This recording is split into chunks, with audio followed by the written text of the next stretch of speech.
সুপ্রিয় দর্শক বন্ধুরা, আসসালামু আলাইকুম সবাইকে। আজকে আমি বেগুনের পাতা ভাঁজ হয়ে যাওয়ার সমাধানের জন্য কিছু কীটনাশক এখানে গুলবো এবং সেগুলো গাছে স্প্রে করে আপনাদের দেখাবো।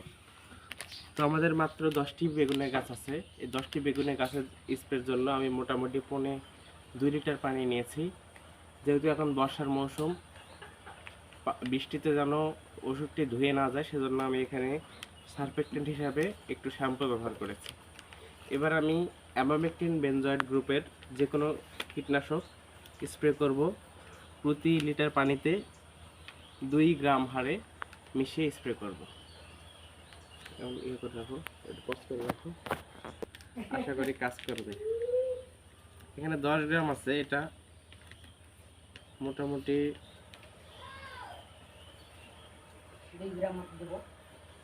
2 গ্রাম মতো দিলেই হবে, কারণ আমাদের এত লাগবে না প্রতি লিটার পানিতে।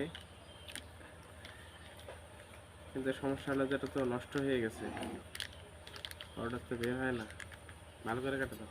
হতে পারে সারের অভাবে হতে পারে, তারপরে ধরেন যে ভাইরাস জনিত কারণে হতে পারে, কিংবা লেদা পোকা জাতীয় পোকা যদি পাতার সেখানে বাসা বাঁধে সে কারণেও বেগুন গাছের পাতা ভাঁজ হয়ে যেতে পারে।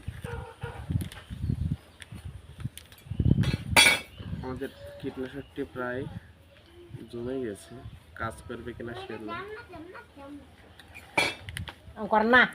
কাজ করবে।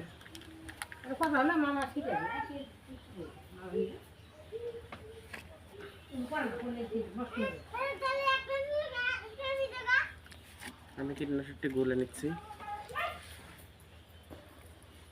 যেহেতু অনেক দিন আগের কীটনাশক একটু গুলে নেব ভালো করে।